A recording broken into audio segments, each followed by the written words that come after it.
Deyir ki, Muhammed sallallahu aleyhi ve sellem kullu musavvirin finnar. Hər bir surət çəkən, şəkil çəkən oddadır. Kullu musavvirin finnar.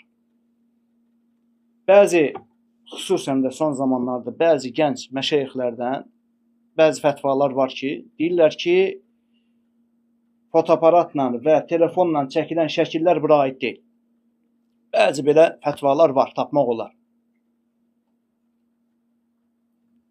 Biz deyirik ki, hədisdə gəlir ki, kullu musavvirin finnar. Hər bir şəkil çəkən, surət yaradan.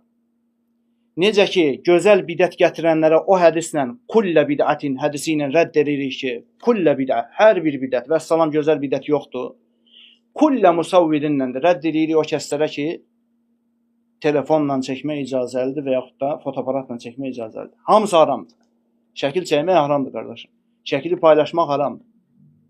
Şəkili telefonda saxlamaq haramdır. Şeyx Fovzandan soruşurlar. Deyir ki, nə görə çıxdıq kənara? Çünki ehtiyac var. Bugün ən böyük müsibətlərdəndir. Necə ki, alimlər deyirlər ki, musiqi və fotoaparat, şəkil çəkmək. İki bəladır ki, bugün ümməti ən çox saran bir şeydir. Mühasirəyə alan bir şeydir. Ona görə diqqətli olmaq lazımdır. Bütün, istər telefonla çək, nə ilə çəkirsən